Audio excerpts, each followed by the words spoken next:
AI-171 की सिर्फ 35 second की फ्लाइट थी, जिसमें टेक ऑफ के 7 सेकंड बाद में दोनों इंजन बंद हो गए क्योंकि इनकी फ्यूल सप्लाई बंद हो गई। पायलट अपने को पायलट से पूछता है, तुमने इंजन बंद क्यों किया? को पायलट का जवाब आता है, मैंने बंद नहीं किया। फ्लाइट के 12 सेकंड बाद में रेट टरबाइन एक्टिवेट होता है, जो फ्लाइट के क्रूशियल कंपोनेंट को सप्लाई देता है। पायलट तुरंत वापस दोनों इंजन की फ्यूल सप्लाई ऑन करते हैं और 17 सेकंड बाद में इंजन 1 स्टार्ट भी हो जाता है। लेकिन अब तक एयरक्राफ्ट काफी नीचे आ चुका था और यह इतना थ्रस्ट क्रिएट नहीं कर पाता है कि यह एयरक्राफ्ट को वापस ऊंचाई पर ले जाए। 22 सेकंड पर इंजन नंबर 2 भी स्टार्ट होता है, लेकिन यह फ्यूल इग्निशन तक नहीं पहुंच पाता और यह इंजन कंप्लीटली एक डेड इंजन की तरह ही रहता है। टेक ऑफ के 36 सेकंड बाद में एयरक्राफ्ट कंप्लीटली थ्रस्ट क्रिएट करने में फेल हो जाता है और जमीन पर आकर गिर जाता है। गिरते टाइम इसमें लगभग 1 लाख लीटर से भी ज्यादा फ्यूल अवेलेबल था, जो एक भयंकर धमाका करता है।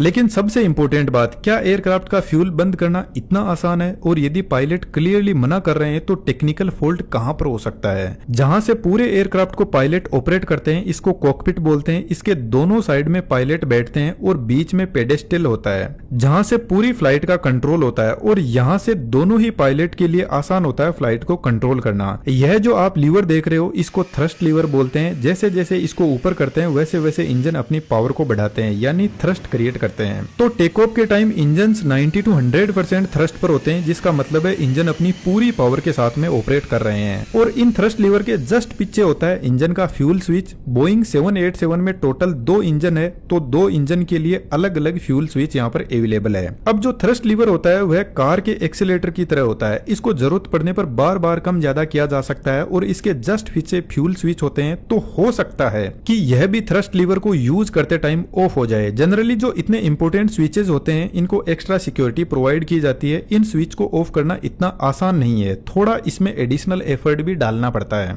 बाय डिफॉल्ट ये लॉक होते हैं, तो जब इनको ऑफ करना होता है तो पहले स्विच को ऊपर की तरफ पुल किया जाता है, उसके बाद में यह ऑफ हो सकता है। जो मैन पायलट होता है वो काफी एक्सपीरियंस्ड होता है। यदि को पायलट कुछ ऐसी एक्टिविटी करता है तो विजन एकदम क्लियर होता है, उसको अंदाजा लग जाता है कि पास में बैठे इंसान ने कुछ किया है। तो फिर हाई चांस है कि फ्यूल किसी मैकेनिकल फॉल्ट की वजह से बंद हुए हों, क्योंकि जब इन स्विच को वापस ऑन किया गया तो जो इंजन का रेस्पॉन्स था उसको देखकर लगता है कि हो सकता है एयरक्राफ्ट में और भी फॉल्ट अवेलेबल थे।